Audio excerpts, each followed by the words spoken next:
제가 오늘 강의안을 크게 세 가지 방향으로 준비를 했습니다. 먼저 북한 선교라는 걸 하려면 상대를 알아야 되겠죠. 북한 사람들은 누구며, 그리고 지금 어떤 상태이며, 어떤 정신세계를 갖고 있으며, 어떤 가치관을 가지고 있는지 그걸 먼저 알아야 됩니다. 상대를 알고 그 다음에 거기에 맞는 전략을 짜야 되겠죠.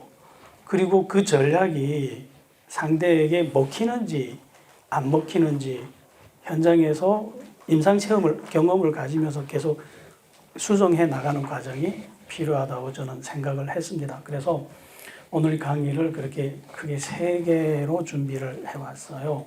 북한 사람들은 누구냐? 그들은 어떤 정신세계를 갖고 있느냐? 그리고 우리는 어떤 전략을 가져야 하느냐 하고 그 전략을 가졌다면 이 전략이 현장에서 어떤 효과가 있느냐 그리고 어떤 시행착오를 거쳐서 어떻게 수정되어 와야 되느냐 하는 것을 이렇게 세 가지로 강의를 준비했습니다. 첫 번째 강의가 뭐냐면요. 북한 사람들은 누구냐, 지금 어떤 상태냐 하는 겁니다. 북한 사람들을 이해하려면요, 무엇을 봐야 되냐면 북한이란 나라와 북한에서 사는 사람들을 이해하는 데서 핵심 키워드는 고난의 행군이에요. 고난의 행군을, 그 90년대 말에 있었던 고난의 행군을 기점으로 해서 북한이란 나라는 그 앞과 뒤가 완전히 다른 나라가 돼요. 그거를 알아야 우리는 북한 문화와 북한 상태를 심층 있게 이렇게 이해를 할 수 있어요. 어떻게 바뀌었냐? 고난의 행군 이전의 북한은요, 이념 중심 국가였어요. 철저한 이념 중심 국가였다가 고난의 행군 이후에는요, 철저한 이익 중심의 국가로 바뀌어요. 이 상황을 좀 들여다보겠습니다. 고난의 행군 이전의 북한은 어떤 세상이었냐면, 어떤 나라였냐면요, 북한은 김일성이 중심 국가였어요. 그냥 김일성이 대통령이 아니고 김일성이 신이 되어서 다스리는 나라였어요. 그래서 당시 제가 북한에서 살 때 북한에 온 나라가 가는 곳마다 구호가 이렇게 도배가 되어 있어요. 당도, 인민도, 국가도 김일성 수령님의 영광을 위하여 싸우다 죽자. 뭐 이런 식의 구호가 온 나라에 넘쳤습니다. 실제로 그렇게 존재했어요. 당도 김일성의 당이고 군대도 김일성의 사병 조직이에요. 인민의 군대 아닙니다. 북한의 인민군은.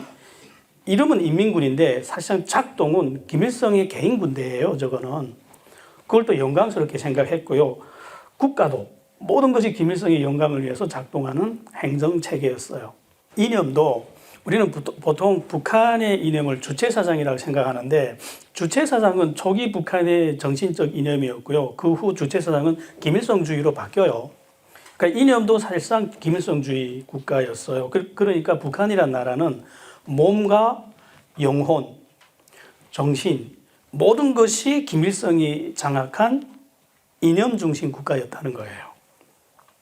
그래서 실제로 제가 경험한 북한 사회는 이런 사회였어요. 여기서는 군대 2년 채 안 되는 걸로 알고 있습니다. 북한은 군대 10년 가거든요. 근데 저는 북한에서 군대 못 갔어요. 저희 어머님이 해방을 노는 바람에 못 가게 했어요. 그래서 그때 정말 비통한 마음에 어머니한테 가서 무릎 꿇고 빌었어요. 나 군대 좀 보내달라고. 왜? 당신은 군대 10년을 가는 것이 영광이었고 자랑이었어요. 김일성을 위해서. 청춘을 10년 바쳐야 인간이에요. 그런데 갈 때 또 구호를 이렇게 불렀어요. 저희는 김정일 시대에 살았는데 김일성과 김정일을 위해서 총알바지가 되고 폭탄바지가 되는 걸 영광으로 알고 나갔어요. 그렇게 노래를 부르면서 나갔어요. 총과 폭탄이 되자 이러고. 여기서 이곳 문화라면 상상이 안 가죠. 그리고 임산부가 굶어 죽는데 장군님만 믿고 삽니다고 노래를 부르면서 굶어 죽었어요. 젊은이들이 군대 10년 동안 가서 뭐 청소년 훈련하다 오는 게 아니라 대형 공사 현장에서 일하다 죽어요. 영양실조 걸려서 죽어요. 아무도 불평 안 했어요. 충성하다 보면 그럴 수 있지. 혁명을 하려면 시련은 당연한 거 아닌가. 이렇게 생각했어요. 그리고 실제로 남들보다 편안한 일자리에 가는 거 부끄러워했어요. 나라를 위해서, 김일성의 영광을 위해서 고생해야지. 탄광으로 가는 것이 당연한 일이지. 그래서 온 나라 인민이 노래를 불러도 충성의 노래를 불렀고요. 영화를 봐도 충성의 영화를 봤고요. 소설을 봐도 김일성에게 충성하는 내용밖에 없어요.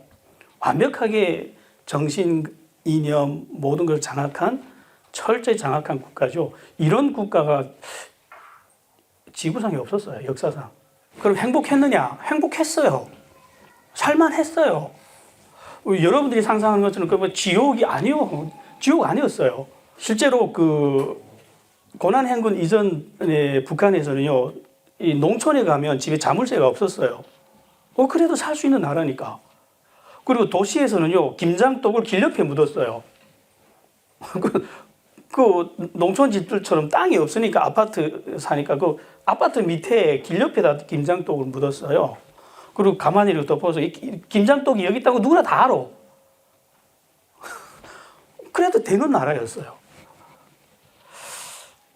그래서 이렇게 지금 북한에서 온 노인들이 기억하기는 북한 김일성 시대는 꽤 살만한 나라였다 이렇게 기억을 해요. 그래, 북한에서 김일성에 대해서 신이라는 말은 한 적 없어요. 그러나 사실상 신이었어요. 그는. 왜냐하면 북한 성문헌법 1조 1항이 이렇게 돼 있어요. 위대한 수령 김일성 동지는 우리 민족의 태양이시다 이렇게 돼 있어요.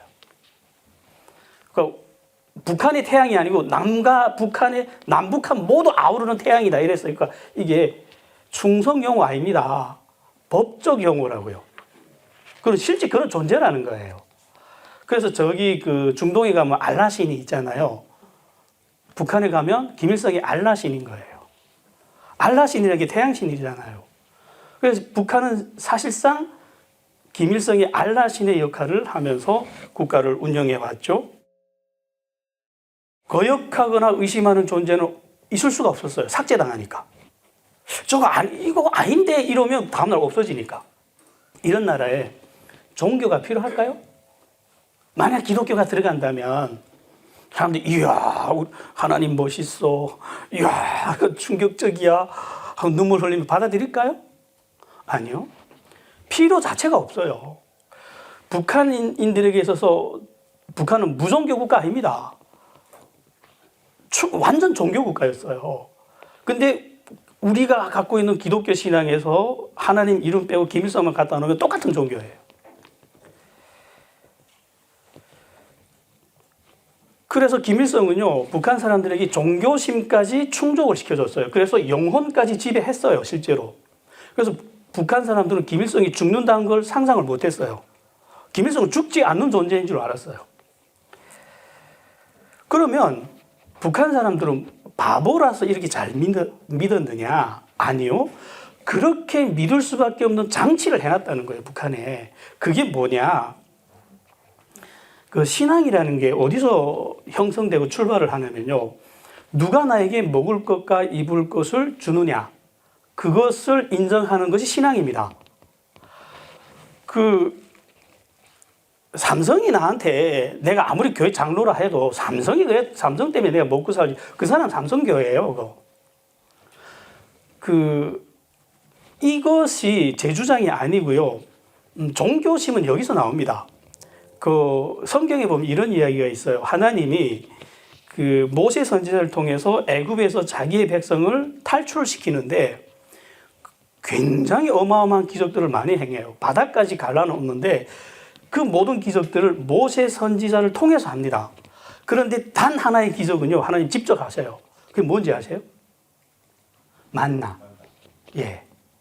만나의 기적을 일으킬 때는요, 모세 너 비켜 하고 하나님이 영광으로 임재해서 육성으로 다 들려줬어요. 내가 너희에게 먹을 걸 준다.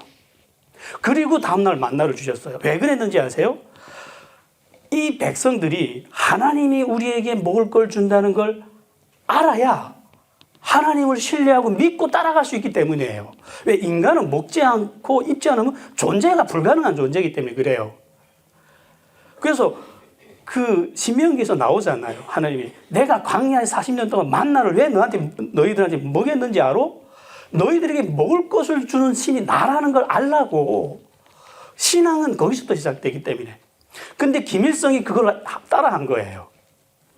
어떻게 따라했느냐? 북한에서는요, 사람이 태어나면 요람에서부터 무덤까지 김일성이 모든 것을 공급해요.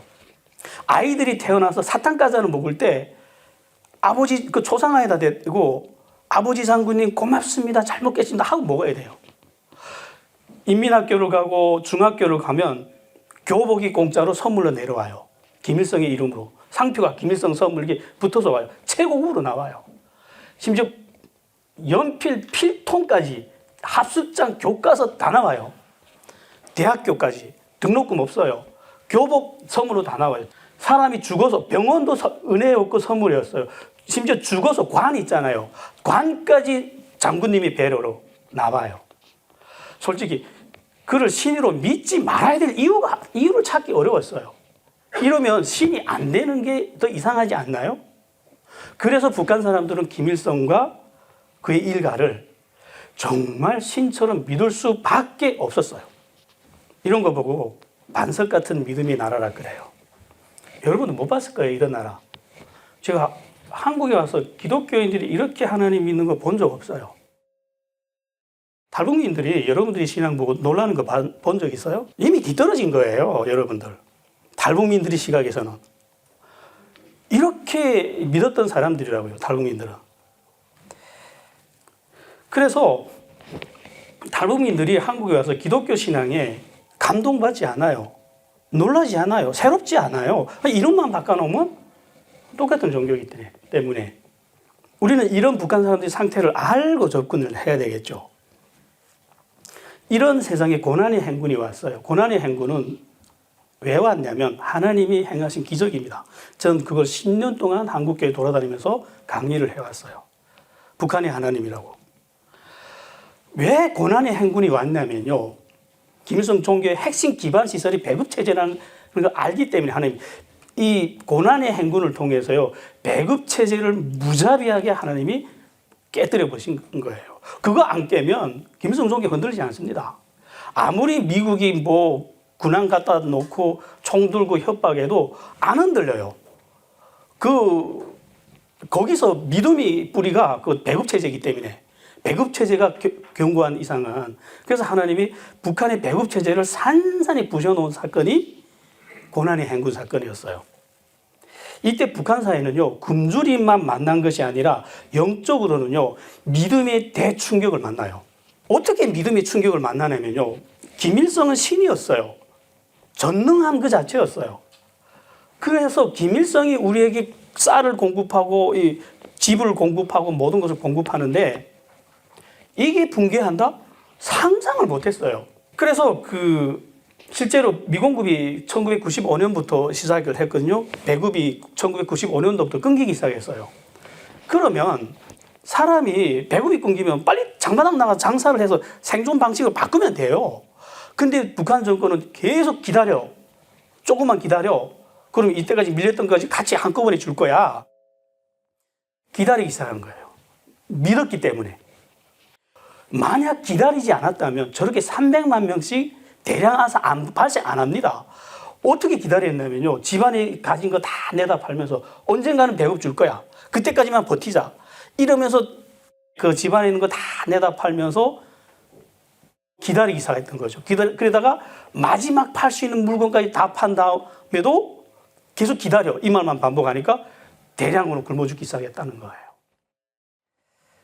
그러니까 누가 제일 먼저 굶어 죽었냐면, 상상해 봅시다. 어떤 사람들이 제일 먼저 굶어 죽을까요? 충성스러운 사람들. 정말 잘 믿었던 사람들. 그런 사람들은 학살 수준으로 깨끗이 씻겨 나갔어요. 마음과 뜻과 정성을 다해서 충성했던 사람들은 몰살을 당했어요.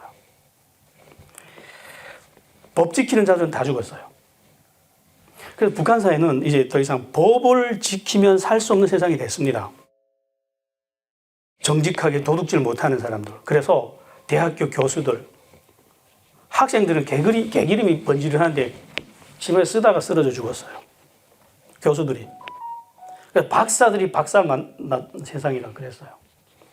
교사들이 제일 먼저 굶어 죽었어요. 그리고 정직해서 성실하게 직장 끌려나가는 사람들은 다 죽었어요. 누가 살아남았느냐?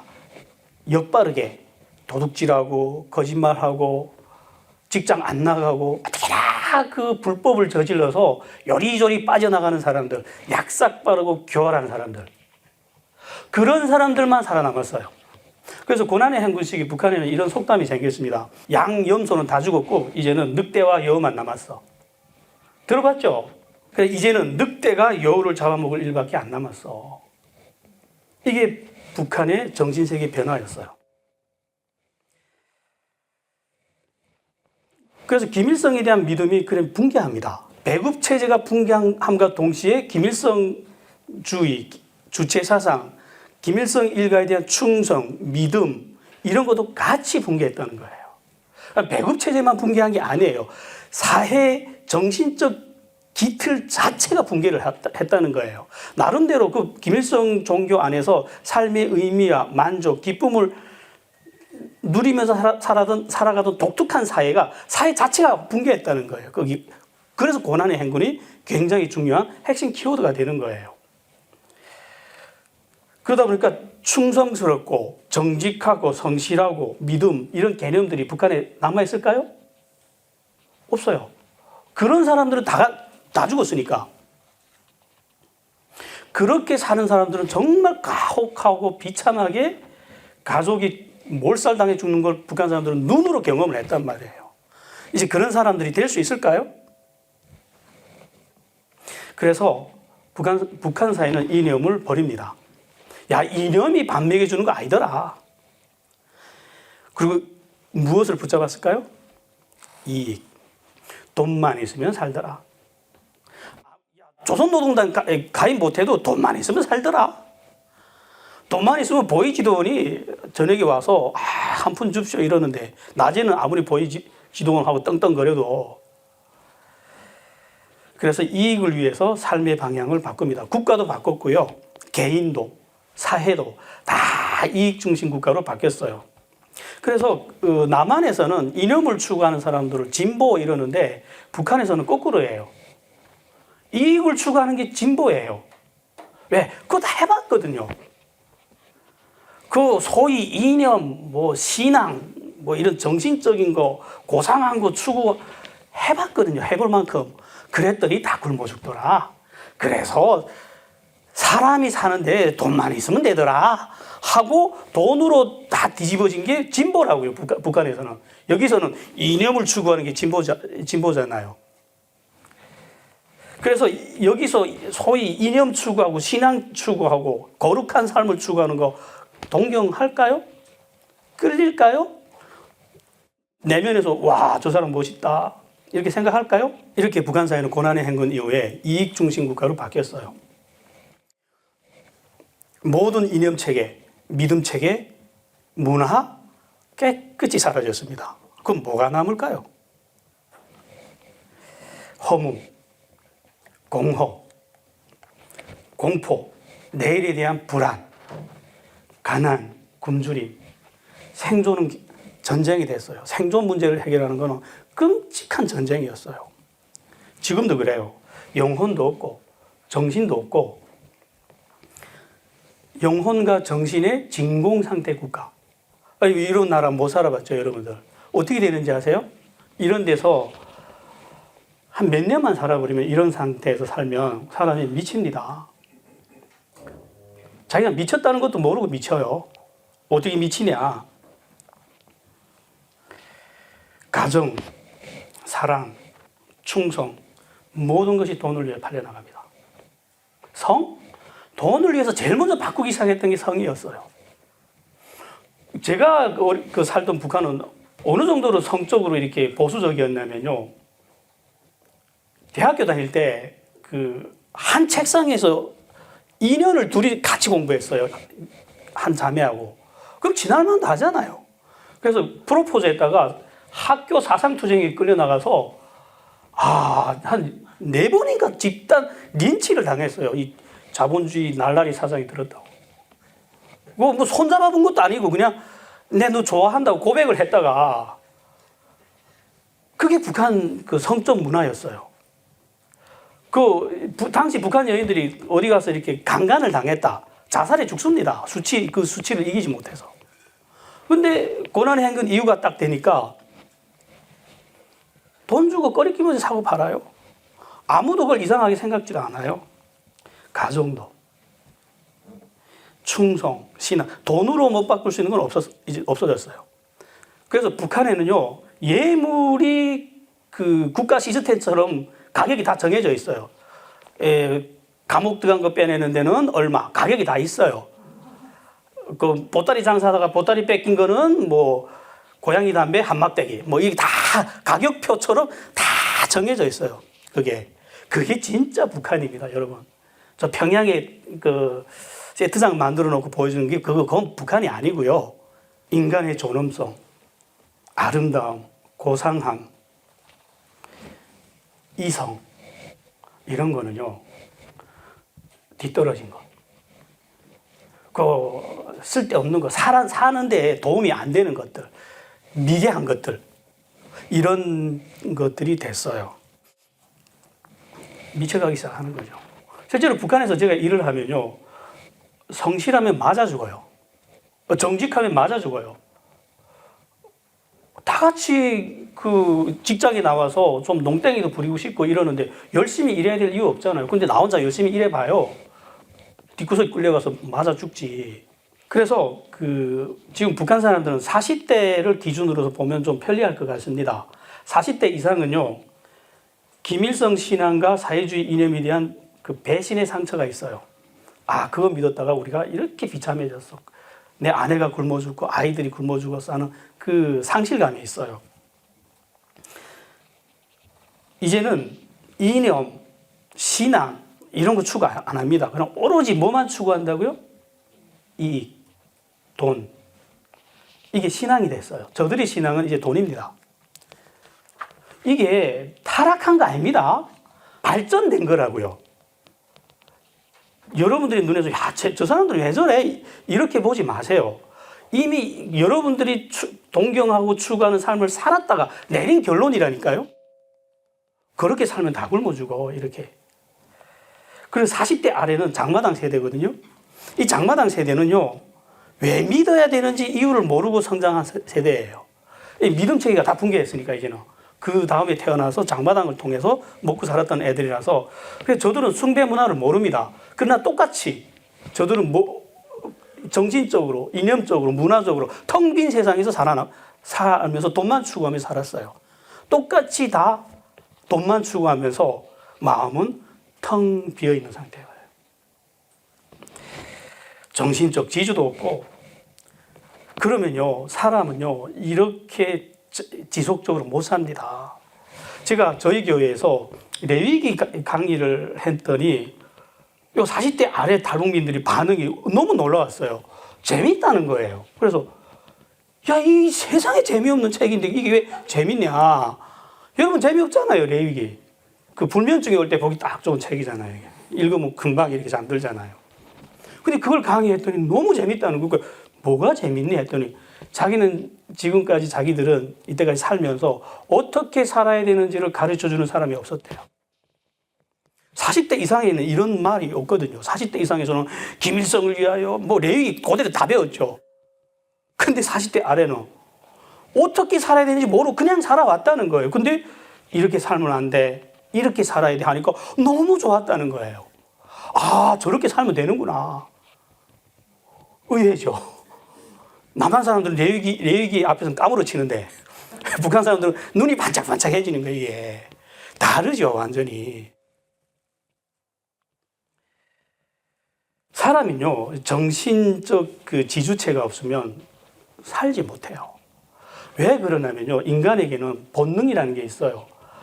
가장 인간이 거역하지 못하는 본능, 식욕, 수면욕, 성욕, 그다음 종교심이에요. 근데 앞에 식욕, 성욕, 수면욕보다 더 큰 게 종교심이라는 거 알아요, 여러분? 왜 종교심이 가장 강렬한 본능 중에 하나냐면요. 식욕, 성욕, 수면욕은요. 채워지면 더 이상 추구 안 해요. 그 북한 사람들 여기 와서도 밥 막 10그릇씩 먹는 사람 봤어요? 제일 황당한 게 북한에서 왔니 많이 먹어라 이러는데 열이 받아요. 아, 내가 언제 왔는데 아직도 밥 이렇게 많이 주냐. 이제는 많이 못 먹어 이게. 왜? 채워졌으니까. 그러나 종교심이라는 건요. 채우면 채울수록 더 채우려고 해요.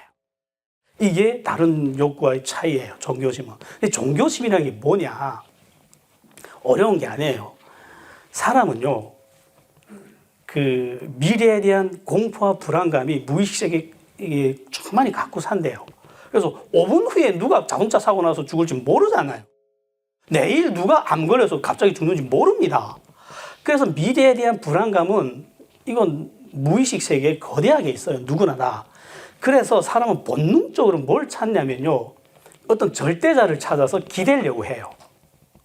불안하니까. 안전한 곳. 어떤 그 안전하다고 생각하는 곳을 붙잡고 기대려고 하는 이렇게 욕구가 있는데 요거 보고 종교심이라 그래요. 그래서 그 고난의 행군 이전 북한 사람들 어디에 기댔다고요? 예, 김일성에게. 근데 이제는 그게 없어진 거예요. 돈에 기대서 사는데 여러분 돈이 만족과 평안을 주던가요? 그건 알잖아요, 여러분들. 절대로 돈은 그런 거 못 준다는 거. 그러니까 뿌리 깊은 곳에서 찾기 시작하는 거예요. 내면 깊은 곳에서 다른 것이 없을까? 그러니까 사회적으로 어떤 현상이 나타나냐면요. 외국에서 외국 문화가 CD로 이렇게 들어가는데 제가 그 97년도에 탈북을 할 때 그 중국에서 들어가는 비디오, 그때 비디오 시대였거든요. 그게 한 장이 들어가 북한에서 2만 원이었어요. 2만 원이 얼마나 무서운 돈이냐면요. 그때 제 월급이 70원이었어요. 아, 물론 월급까지 사는 세상은 아니에요. 근데 옥수수 가격이 150원이었어요. 근데 그 비디오 한 장 들고 들어가면 얼마라고요? 2만 원. 집 한 채 값이었어요. 산다는 거예요. 뭐가 보이죠? 그 정도로 메말란 거예요. 사막의 메마름 같이. 어디 뭐 다른 게 없나. 그러다 외국에서 뭔가 들어왔어. 2만 원 주고 사는 거예요. 돌아서 팔면 되니까 또. 그건 공짜잖아요. 그 정도로 유통이 돼서 지금은 물론 2만 원씩 안 합니다. 지금 워낙 대량으로 들어가서 많이 싸지긴 했지만 그래도 지금 그 한국 영화가 들어간 CD, 메모리 이런 게 굉장히 고가예요. 그래서 저희 교회에 이런 사람이 있어요. 북한에서 살다 왔는데 지금 한국 사람들이 그 중하층 수준보다 더 잘 살다가 온 친구가 있어요. 그래서 얘가 뭐 쓰는 거 보면 너무 고급스럽게 살아. 너 어떻게 돼서 그렇게 잘 살다가 왔냐 하니까 한국 영화를 컴퓨터로 구워서 파는 일을 했더라고요. 그게 들켜가지고 한국에 도망쳐 온 거예요. 총살 당하니까 이제 이건 본 정도 안에서 대량 생산해서 팔았으니까 이거 집에 컴퓨터 한 대 놓고 팔린다는 거예요. 또 다른 것에 대한 갈망을 하는 사람들. 이런 걸 보고 뭐라 하냐면 영적으로 예수님이 그랬어요. 사마리아 지역을 보고 보라 희어서 추수할 때가 왔다. 북한 사람은요 가난하고 목마르고 깜깜한 곳에서 어디 빛이 없나 이걸 찾고 헤매는 사람들이에요. 이제 보이나요? 근데 그 빛을 어디서 어떻게 하면 그 샘물을 어떻게 하면 찾을 수 있는지 방법을 모른다는 거예요. 그 방법을. 그래서 사방으로 헤매는 거예요. 지금. 그래서 하나원에 들어오면요. 하나원이 별게 다 있어요. 불교도 있고 천주교도 있고 기독교도 있고 있는데 다 가요? 불교에서 낙지 준다면 와 가고 기독교에서 또 뭐 햄버거 준다면 또 와 오고 천주교에서 수녀님이 이쁘다 하면 또 거기 와 뛰가고. 근데 그 본심을 가운데 보면 저기가 뭐가 있을 것 같아서 막 이렇게 방황하고 돌아다니는 거예요. 이게 북한 사람이에요. 북한 사람들이 지금 현재형 정치세계입니다. 그러다가 북한 사회에 탈북자들이 97년도부터 생기기 시작했죠. 이 탈북자들이 대거 중국으로 나와서 아마 90% 이상은 교회를 경험을 합니다. 그러다가 또 대거 잡혀갔어요. 이게 영적으로 보면 어떤 사건들이냐면요. 북한 안에 교회 하나님에 대해서 듣고 복음을 들은 사람들이 대거 쏟아져 들어간 것과 같은 사건이에요. 겉보기에는 대거 쏟아져 나와서 잡혀갔는데 영적으로 보면 하나님을 조금이라도 경험하고 들어본 사람들이 쏟아져 홍수처럼 쏟아져 들어간 사건이 이 달북미 사건이었어요. 이 사람들이 들어가서 이렇게 그 얄팍한 소문을 내 기사가 있는데, 야, 지붕 꼭대기 더하기 표시 있는 집 가면 쌀 준다. 도망치면 그런 집 가라. 왜 주냐? 하나님이라는 게 있다더라. 그게 무식인데? 이러면서. 예수라는 게 있다더라. 근데 가면 쌀 주고 옷도 준다더라. 그 소문 듣고 나온 사람들은 진짜 가는데 진짜 주거든요. 그러면서 북한 사이에 이 예수라는 이름이 복음이 들어간 게 아니고 예수라는 이름이 들어가고 예수가 쌀을 준다더라. 이게 북한의 복음이었어요. 처음 만난 북한 사람들이 복음 이런 거예요. 교회가 쌀을 준다. 교회 가면 돈을 준대더라. 이보다 더 반가운 복음 어디 있습니까? 야, 쌀 한 배낭 메고 왔어. 돈 얼마 받아왔어. 그러면서 거기서 배웠던 기도라는 걸 하기 시작한 거예요. 아프니 기도해. 낫는 거예요. 야, 진짜 살아있네? 김일성은 아무리 영광스럽고 화려하고 사랑스러운 말을 다 해도 밥 안 줬거든요.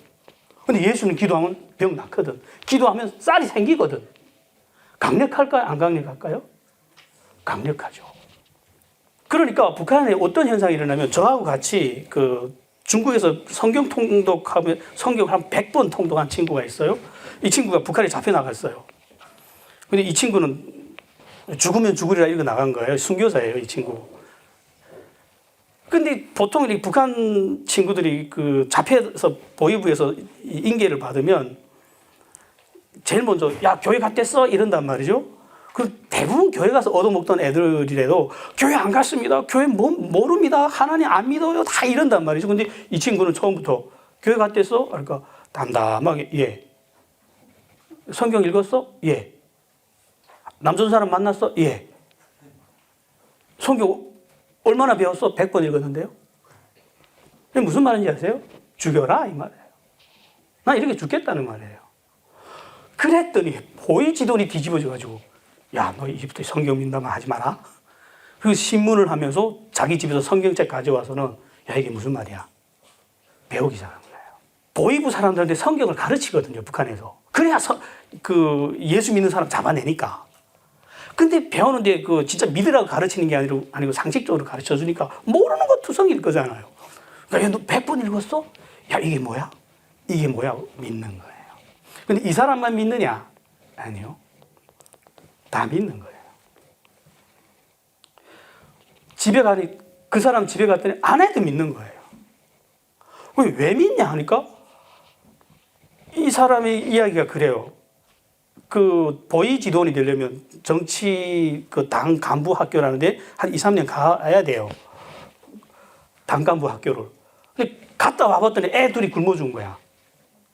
꼭지가 돌았죠, 이 사람이. 그 다음에 일을 하면서 김일성 정권에 대한 불만이 있는데, 야, 저놈들은 못 믿을 놈들이야. 이러면서 어쩔 수 없이 거기서 일을 하는데, 갑자기 성경이라는 걸 배우는데, 진짜 믿는 애가 와서 가르치니까 믿을 수 있는 거예요. 그래서 아내한테 말을 했더니 아내가 이런 간증을 해요. 처음에 남편이, 야, 예수가 있는 것 같아. 살아있는 것 같아. 큰일 날 소리 한다고 막 이랬더니, 야, 그래도 너 한번 어려운 일이 생기면 보이진 않아도 예수님이라는 분한테 한번 구해봐라. 기도해봐라 해서 이 아줌마가 무슨 일을 겪었냐면, 양식 구하러 이렇게 시골에 쫙쫙이 돌아다니고 행방이라 그래요. 그래서 양식을 구했어. 돈 주고 어떻게 사서 한 배낭 메고 집에 와야 되는데, 오는 일이 아찔한 거예요. 이게 몇백 리인데, 이게 기차도 안 다니고. 그래서 그러려면 북한 사람들은 서비차라고 이렇게 길에서 이렇게 술 이렇게 흔들어요. 그럼 지나가는 차가 세워주거든요. 그거 서비차라 그래요. 근데 술도 없어, 이 여자가. 그래서 이 옥수수는 한 배낭 잔뜩 맸지, 한 5, 60kg 맸지. 길은 몇백 리 가야지. 그래서 어떡하지? 이러면서 이렇게 터벌터벌 걸어오는데, 그때 생각나서, 예수님, 나 이거 안 메고 가면 남편 밥 먹을 거 없는데, 애 밥 먹을 거 없는데, 이러면서 예수님이 뭐 살아있다던데 있으면 나 좀 도와주지 하는데 옆에 승용차가 쭉 와 선 거예요. 봤더니 어디 가는 길이요? 하고서 태워준 거예요, 이렇게. 이런 체험들이 그 예수라는 이름을 들은 사람들이 사방에서 막 일어나기 시작하는 거예요. 그러니까 예수 믿을까요? 안 믿을까요? 믿는 거예요. 어떤 아주머니가 너무 살기 힘드니까 양재물을 들이다 부어 마시는 건데 못 죽었어. 근데 위가 다 탔어. 이 아들놈이 중국 가서 약구해 온다고 중국 갔다가 거기서 교회에서 예수 이름 듣고 와서 부르짖으면서 예수 이름 부르면 나았어. 병원에서 무슨 약 썼냐고 난리 난 거야. 이 양재물이 다 탄 식도 위를 뭘로 고쳤냐고 네가. 근데 예수 믿어서 말할 수 없잖아요. 아, 중국에서 약구해 가지고 와서 나았어요. 근데 그게 입소문으로 퍼지기 시작한 거예요. 하나님이 지금 북한에서 이렇게 김일성 믿음을 완전히 제거하고 그 자리에 지금 뭘 이식을 하죠? 예수 이름을. 예수 이름이 얼마나 강력하게 살아있는지 아세요? 북한 안에. 그러니까 북한 지역들에서 교회가 생겨나기 시작한 거예요. 우후죽순 여기서 생겨나는데 그게 얼마나 놀라운 일이냐면요. 여기서처럼 믿으면 교양인이 되는 게 아니에요. 믿음 들키면 최소한 정치범 수용소입니다. 그리고 주모자는 무조건 처형이 돼요. 그래도 믿고 사람들이 모이기 시작한다고요. 지금 하나님은 북한에서 굉장히 계획적이고 거대한 계획을 차근차근 진행해 나가면서 일을 하고 있다고요. 그걸 한국교회가 못 봅니다. 지금 그거를. 소경들처럼. 관심이 없어요, 그거. 자, 지금까지 뭐 했냐면 북한 사람들은 누구냐 이걸 가르쳤어요. 상태가 어떠냐, 정신 상태가. 이거 두 번째예요. 그럼 이런 사람들에게 어떤 선교 전략을 만들어야 되느냐 하는 거예요. 한국교회는 지금까지 북한 선교를 어마무시하게 지대하게 많이 했습니다. 근데 본격적으로 언제부터 시작했냐면 97년도부터 탈북민들이 중국으로 막 쏟아져 나오기 시작하면서 본격적으로 드라이브를 걸었죠. 근데 처음에는 굉장히 낭만적으로 접근했다는 거예요. 동족이래. 말이 통한대. 근데 너무 가난하대. 좋죠. 그냥 가서 먹을 것 갖다 주고 한없는 사랑으로 그냥 사랑합니다 형제님 하면서 먹을 거 입을 거 갖다 주고 복음을 전해주면 너무 잘 믿을 거야. 이러고 접근했어요. 그게 20년이에요. 해봤더니 안 되는 거예요. 안 되고 또 안 되는 거예요. 그래서 한 15년 전부터 이런 말을 제가 들은 것 같아요. 야, 이게 안 된다. 북한 사람들 너무 안 된다. 어떤 벽에 부딪혀서 도무지 안 들어간다는 거예요. 처음에 관계 맺는 건 쉬운데 돈 좀 뿌리면 오잖아요. 그럼 좀 나눠주면 오잖아요. 그리고 사랑합니다 하면 아, 예, 이러면서 그러면서 관계는 쉽게 맺는데 그 다음에 이게 변하지 않는 거야. 말씀이 먹지도 않고 들어먹지도 않고 말씀이 교회는 교회고 집에 가면 그대로 옛날 살았던 방식 그대로 살고 그리고 어떤 보이지 않는 유리벽이 있는데 그거 못 뚫고 들어가는 거야. 이게 안 된다 이렇게 된 거예요. 한 5년 전부터 한국 그 북한 선교 단체에서 어떤 목소리들이 튀어나오기 시작했냐면 야, 우리가 상대에 대한 파악이 너무 없었다. 상대를 좀 파악하고 접근을 하자 해서 그때부터 주체사상 배우기 시작하더라고요. 저보고 그래서 와서 주체사상 좀 가르쳐달라고. 가르쳤어요. 주체사상. 근데 믿어요 이 사람들이. 듣기 너무 좋거든. 네 운명의 주인은 네 자신이다. 아멘. 거역할 이유 있나요?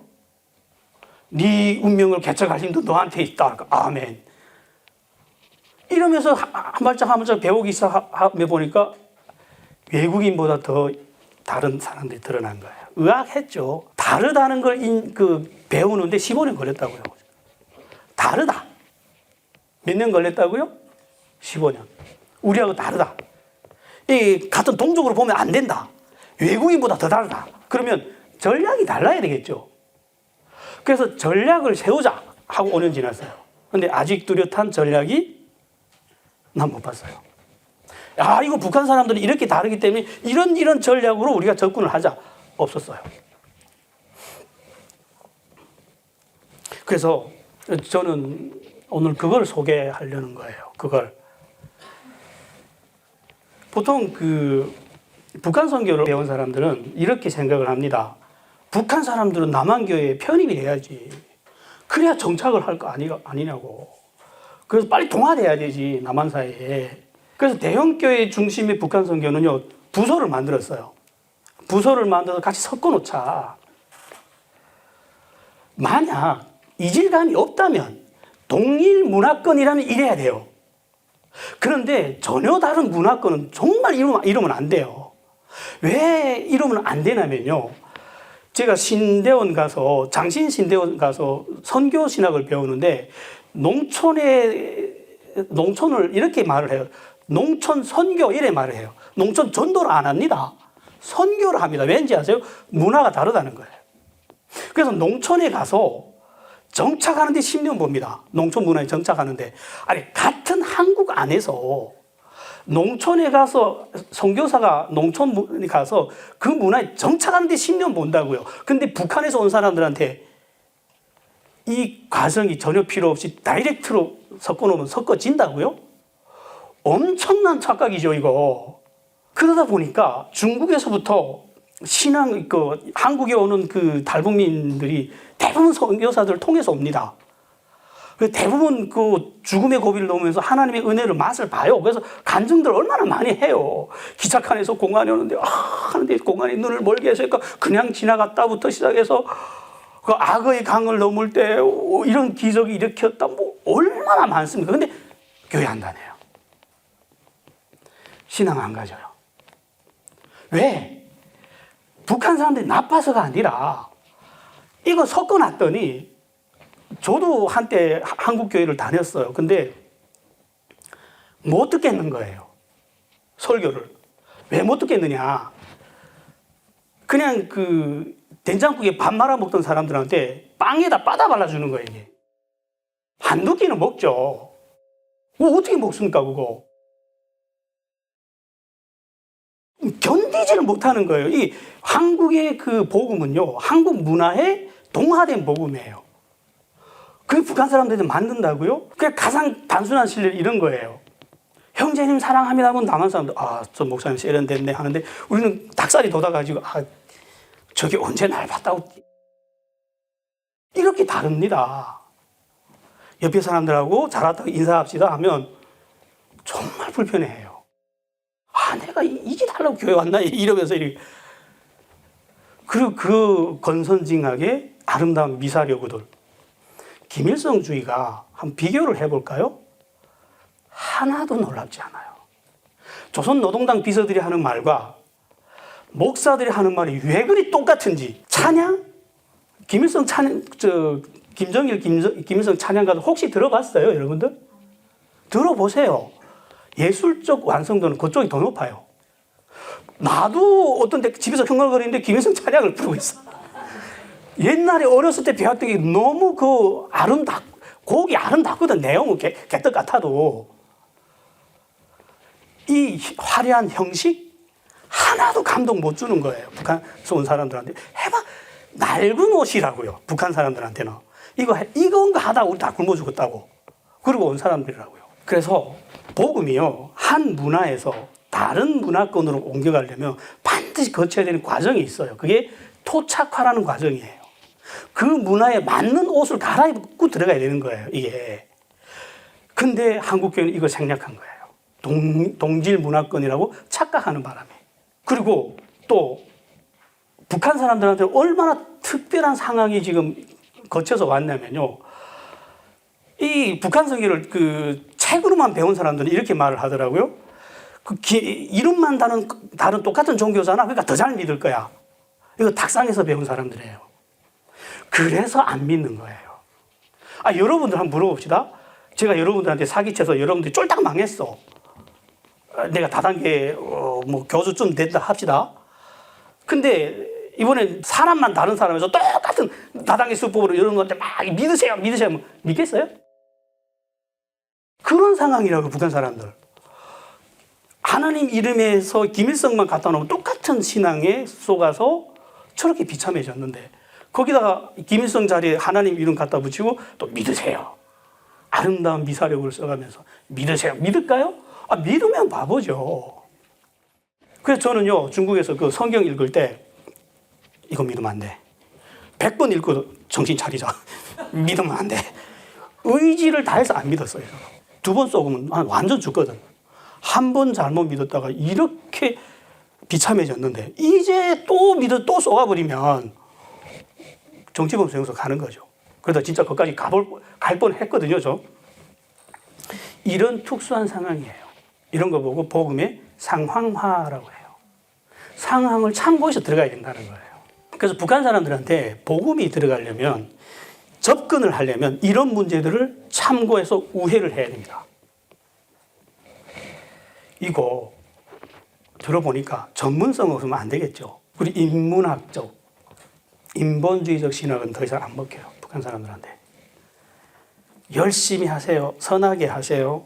신선하지 않아요. 그래다 다 굶어 죽었단 말이에요. 열심히 선하게 살았던 사람도 다 굶어 죽었다고요. 믿을까요? 그리고 돈만 있으면 살 수 있다는 믿음을 극복해야 됩니다. 기복주의, 가장 경계해야 되는 그 기복주의 절대로 안 들어요. 노동당 사상이 기복주의잖아요. 열심히 해라. 김일성에게 열심히 충성해라. 이 밥에 돼지고기 국 먹는 세상 만들어줄게. 기복주의잖아요. 권선징악의 구조화된 설교 안 통합니다. 그래서 그럼 어떻게 해야 되느냐, 북한 사람들. 저런 사람들에게 접근하려면 어떤 전략이 필요하느냐 하는 거예요. 저는 이렇게 접근을 시도했습니다. 이념이 주지 못하는 거 주자. 돈이 주지 못하는 걸 들고 가자. 저들은 이념에 실망했고 지금 돈이라는 것 때문에 지금 기가를 만났잖아요. 그래서 이념이 못 주는 거, 돈이 해결 못하는 거, 그거를 가져가자. 그게 뭘까 하고 봤더니 이념이 죽었다 깨나도 해결 못하는 게 있어요. 죄의 문제입니다. 이념은요, 죄를 해결할 능력이 없어요. 죄를 해결할 능력은 어디에만 있죠? 그건 복음밖에 없습니다. 우리 대신해서 죽은 예수님 그 피의 능력, 그거 외에는 이 세상에 죄를 극복할 수 있는 능력이 없잖아요. 그러다 보니까 이 이념을 버리고 돈을 버린 이 사람들한테 어떤 문제가 나오냐면요, 죄를 극복 못하는 거예요. 일상의 삶에서 먹을 것만 있으면 살 수 있을 것 같아서 중국으로 왔다가 계속 쫓겨다니니까 쫓겨 안 다니면 살 수 있을 것 같아서 한국에 왔는데, 그래서 돈도 많아요. 이제는 여러분들보다는 없어 보여도 그래도 북한 사람들이 비교해봐요. 얼마나 부자입니까? 한 달 보면 한 6개월 먹을 쌀 살 수 있잖아요. 엄청난 부자죠, 그러면. 그래서 이제 돈도 있고 먹을 것도 많아요, 이제. 근데 외로움, 중독, 무의미한 삶, 우울, 허무, 공허 해결할 수 있나요? 이 죄 때문에 우리 내면에 나타나는 이 어두움들, 이 어두운 기운들, 죄의 기운들, 이걸 해결 못하는 거예요. 이거를 가지고 들어가자. 아름다운 미사려고 이런 거 말고, 비록 듣기 텁텁해도 쌍욕 같아도 설교가 이런 걸 들고 가자. 저는 이렇게 초면에 시작했습니다. 그래서 이념이 주지 못하고 돈이 해결 못하는 거. 저도 그랬어요. 중국에서 살 때 이런 것들을 빛처럼 반짝반짝 만날 때면 그냥 목마른 사슴이 물을 만난 것처럼 그냥 걸탐스럽게 찾아다녔어요. 그런 거. 이런 걸 주자. 그러면 그 전달하는 형식은요, 권선징악의 설교는 안 되잖아요. 그래서 권선징악의 설교를 탈피했어요. 어떻게 탈피했냐면요, 한국에 와서 딱 설교를 들으니까 전 처음부터 한 2달인가 3달 들어보고, 이런 식으로는 북한 못 간다. 이런 설교는 전 딱 감이 왔어요. 그래서 그때부터 제가 뭘 하기 시작했냐면 이야기라는 형식으로 접근해보자. 그래서 성경을 창세기부터 계시록까지 이야기로 다시 이야기처럼 된 성경을 쓰는데 한 10년 걸렸어요. 이거를 해야, 누군가는 이걸 해내야 앞으로 북한이란 나라에 성경을 가르칠 수 있어. 저는 이 신념으로요, 정말 고생스럽게 썼어요. 한 10년 동안. 그래서 그때 쓴 책으로, 그때 쓴 강의안을 가지고 지금 책을 써서 하나씩 내보내기 시작해요. 그게 메시아의 원투예요, 지금. 좀 사서 보세요. 재밌어요. 그 남한식하고 좀 달라요. 그러니까 요게 이념이 주지 못하는 거, 예수만이 줄 수 있는 거 거기다 담았어요. 죄 문제가 해결되는 거. 왜 예수를 믿어야 되느냐 이런 것들. 그래서 메시아면 그래서 그걸 보면 뭐가 나오냐면요. 아 이게 북한 사람들이 소화해내는 방식인가는 걸 느낄 수가 있어요. 그리고 복음통일 새신자 교재라고 다시 썼어요. 그것도 한국에 우수한 교육 교재들이 많아요. 그러나 요거는 북한 사람들이 드러내는 그걸 우리 교회에서 한 6, 7년 동안 하던 교재를 가지고 그대로 책을 냈어요. 그래서 이런 것들을 주면서 저는 뭘 이렇게 주려고 너희는 나빴어, 너희는 악해, 바뀌어야 돼 이런 말 안 했어요. 저는 윤리 도덕적인 설교 안 했어요. 뭘 줬냐면요, 이 원문 그대로 나오는 하나님의 말씀만이 줄 수 있는 그 영혼의 희열, 만족, 평안, 기쁨, 희락 이런 것들이요 하나님의 말씀 원문 그대로가 깨달아질 때 우리 내면에서 나타납니다. 그거를 심어주는데 주력을 했습니다. 저는 뭐 사람들 만날 때마다. 그래서 그것들을 크든지 작든지 그것들을 맛을 보기 시작한 사람도 우리 교회에 나오기 시작했어요. 아, 저 교회 가면 왠지 편하네. 그래, 우리 교회 나오는 애들이 똑같이 하는 말이 있어요. 목사님, 이 교회 오면요, 왠지 마음이 편안해요. 그 속으로 저는 성공했구나. 이 코드가 먹히는구나. 저는 이렇게, 그래, 계속 이 방향으로 가자. 이렇게 생각하는 거죠. 그 천국에 대한 소망. 북한 사람들이 여기 와서 가장 큰 이게 시달리는 그 정신적 질환이 뭐냐면 소망 없는 삶. 희망을 잃어요, 한국에 와서. 왜 희망을 잃어버리냐면요. 그 열악한 북한에서도 강인하게 살아냈던 사람들이에요. 중국에서 쫓겨다니면서도 강인하게 살아냈던 사람들이 왜 한국에 오면 자살해 죽는지 아세요? 희망이 없거든. 왜 희망이 없냐면 북한에서 살 때는 중국이 희망이었어요. 그 희망 때문에 살아남은 거예요. 중국에 가면 먹을 게 있다더라. 중국에 가면 살 수 있어. 그 희망 때문에 일어났거든요. 그래서 중국에 왔다가 중국에서도 괴로우면 한국 가면 살 수 있어. 한국이 희망이었단 말이에요. 한국은 천국이었어요. 천국 갈래, 한국 갈래 하면 어딜 선택할 것 같아요? 천국, 됐어. 한국 가야지. 이게 희망이었단 말이에요. 그래서 꿋꿋하게 살아냈는데 한국 와보니까 더 이상 갈 데가 없는 거예요. 그런데 이제 삶의 목적도 없고 의미도 없고 생기는 없고 모든 존재가 이 존재가 살아야 되는 이유를 잃으면 생기를 잃어버리잖아요. 아니 밥이야 뭐 나가 조금만 알바만 해도 뭐 충분히 생기고, 근데 이 나라 사람들만큼 죽었다 깨도 살 것 같지는 못하고 비교 의식에 시달리고, 그리고 앞으로 이보다 더 잘 된다는 희망은 더 이상 없는 거예요. 그래서 다 우울증 걸려 죽는 거예요. 자살하는 거예요. 그래서 소망을 주는 거예요. 야, 이보다 더 좋은 세상이 진짜 있어야. 그걸 보완하기 시작한 사람들. 전 이렇게 전략을 세웠어요. 그래서 권선징악의 설교, 윤리도덕적인 설교를 탈피해서 진짜 성경 원문만이 줄 수 있는 거. 우리 내면이 정말 만족, 평안, 기쁨, 소망, 희락. 그리고 우리가 이 길을 걸을 때 이 길에서 오는 그 삶의 존엄, 인간이 누릴 수 있는 존엄, 이런 것들을 하나씩 이렇게 시간 들여서 가르치고 이랬어요. 이 전략이 이렇게 말은 좋죠, 전략이. 현장에서 통안이 하는 거잖아요. 그래서 저는 2016년도부터 그 노원에 지금 1907교회를 개척해서 이 강의안을 가지고 10년 동안 쓴 이 강의안, 나름대로 세운 이 전략을 가지고 개척교회를 시작했어요. 제일 먼저 청년들이 모여왔어요. 청년들이 모여온데 성경도 모르고 아무것도 모르는 청년들이 제일 먼저 저는 뭘 시도했냐면 희망을 주는 작업부터 시작했어요. 한국에 온 탈북민 청년들이 이 비길 수 없는 경쟁에 시달려서 다 아웃되고 미래는 없고, 그래서 희망이 없는 게 나는 문제라고 봤거든요. 그래서 어떻게 희망을 주기 시작했냐면, 야, 우리 성경 배우자. 그럼 한국 사람들이 우리한테 영어 잘하는 거 원하지 않아. 명문대 가는 거 원하지 않아. 우리가 이 성경 잘 배워서 정말 경건하게 살면, 야, 전도사도 시키고, 목사도 될 수 있어. 우리도 그러면 존엄 있는 삶을 살 수 있고, 우리에게도 미래라는 게 있어. 우리 성경 배우자. 그리고 성경 공부를 가르치기 시작했어요. 희망이 갖고 있는 힘을 믿었어요. 이런 간증이 들어오더라고요.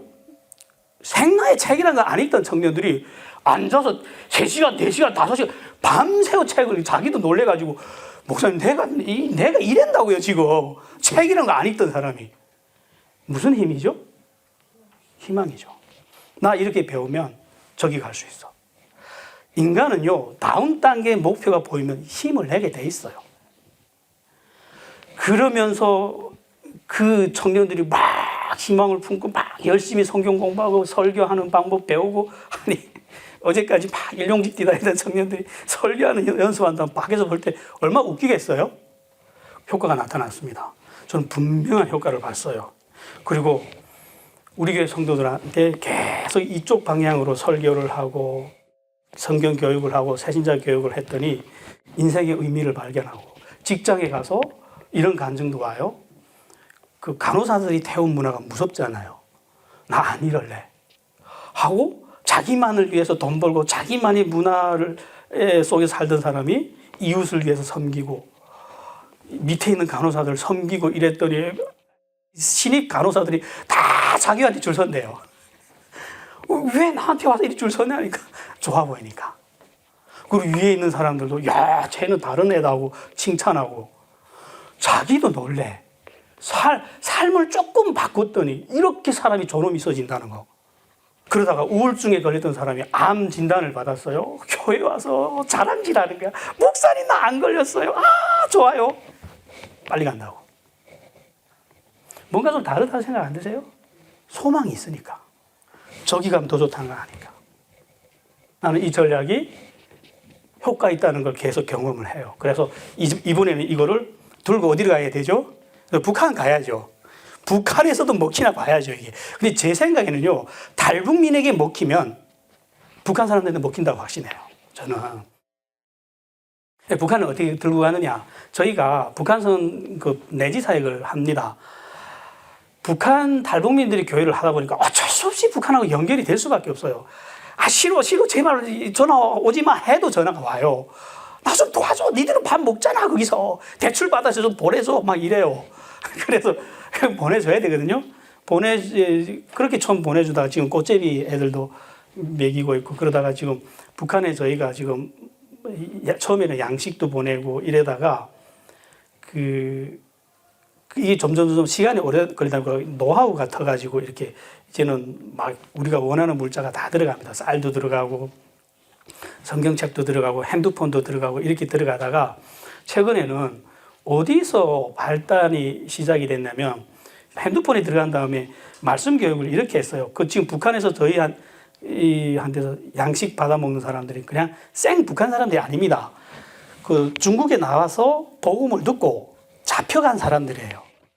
그래서 그냥 예수를 믿는 사람들이에요. 그러다가 이런 사람들한테 쌀과 돈을 공급하면 어떤 일이 일어나냐면, 후원을 중심으로 해서 교회가 생깁니다. 그건 나눠 먹어야 되니까. 그럼 젖줄기처럼, 엄마 젖줄기에 애기들이 뭉쳐서 사는 것처럼 이렇게 쌀을 3개월에 한 번씩 한 톤씩 보내줍니다 하면 그거를 중심으로 해서 같이 나눠 먹으면서 하나의 무리가 생겨요. 그러면 정기적으로 그 사람들한테 또 핸드폰도 넣어서 처음에는 말씀을 한 단락씩, 한 절씩 이렇게 보내고 느낀 점 이렇게 받아냈는데, 그러다가 제가 새신자 양육 교재를 썼잖아요. 그거를 한두 쪽 사진 찍어서 보냈더니 이 책 보내달라는 거예요. 그래서 책 보내야지. 그래서 책 보내자 하다가, 야, 그럼 메시아맥도 보내고 싶은데, 야, 이 책 그러면 양이 많잖아요. 한 사람한테 한 권씩 다 가려면. 그러다가 제가 어떤 생각을 하게 됐냐면, 정하민 전도사님이 준 아이디어예요. 목사님 그러지 말고 그 태블릿 PC 보내세요. 그 안에다가 성경도 집어넣고 목사님 설교도 다 집어넣고 책도 다 집어넣고 그렇게 해서 보내면 그 사람들이 그거 보면 배울 수 있잖아요. 그래서 제가 거기서 영감 얻고 그때부터 맞다. 태블릿 PC가 들어가면 신학교가 통째 도서관에 들어갈 수 있잖아요. 거기 메모리에다가 제가 이때까지 했던 설교, 이 강의안 다 영상으로 넣고 거기서 봐라. 그거 보고 들으면 남한 사람들이 지금 그 유튜브로 보는 거하고 똑같이 보는 거예요. 인터넷이 연결 안 돼도 태블릿 PC에 다 저장을 해서 보내면. 그래서 그때부터 태블릿 PC에서 넣어서 보내기 시작한 게 한 몇 달 전부터 보내기 시작했어요. 아직 지금 반응이 오려면 좀 시간이 걸려요. 그래서 어디까지 지금 진행을 했냐면 창세기 1장 들으세요 해서 그 사람들이 창세기 1장 듣고 느낀 점이 오는데 그 문자로 이렇게 와요. 와, 하나님이 우리가 사는 세상이 다 하나님이 계획적으로 만들었네요? 이러고 느낀 점이 오는 거예요, 이게. 그러면서 듣네? 그렇게 해서 북한 지역에 깔아버리는 거예요. 북한 탈북민들한테 이 성경 강의안이 먹혔다는 걸 전 확인했기 때문에 제가 지금 진행한 건 여기까지 진행을 했습니다. 우리 교회가. 근데 여러분, 이걸 아셔야 됩니다. 북한은 지금 굉장히 무섭게 변하는 나라입니다. 우리가 체감을 못해서 그렇지 어느 정도 바뀌냐면요. 고난의 행군 이후에 북한은 신이 바뀌어가고 있어요. 김일성이 신이었던 나라에 이제 예수님이 이름이 그 자리에 들어가는데 이제 수면 아래에서 지금 강력하게 진행되고 있습니다. 어느 정도로 빠른 속도로 광범위하게 진행되냐면요. 제가 5년 전에는 우리 교회 자매들이 그 북한에 돈을 보내면서 전화 통화가 이런 구조였어요. 엄마 예수 믿어. 저쪽에서 야 예수는 걔는 그 수수료 얼마나 떼냐 이렇게 물어봤어요. 브로커인 줄 알고 예수 믿어 이러니까.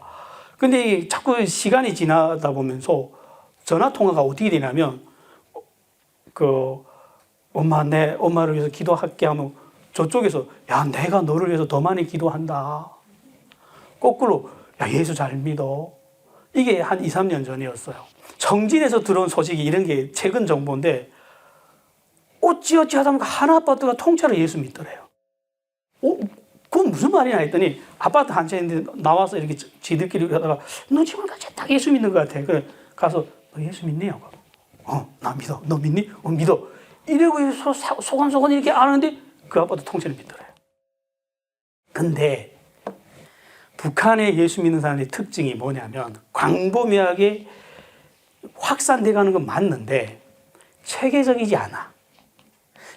그냥 소문, 그리고 성경책이 또 많이 들어갔어요. 근데 여러분이 성경 봐도 이해됩니까? 아니, 남한 사람들도 이 성경 보면 집에서 혼자 읽으면 이해가 되나요? 근데 거기다 성경 넣었다고 뭐 다 된 것처럼 아니요. 누군가는 가르쳐야 되겠죠.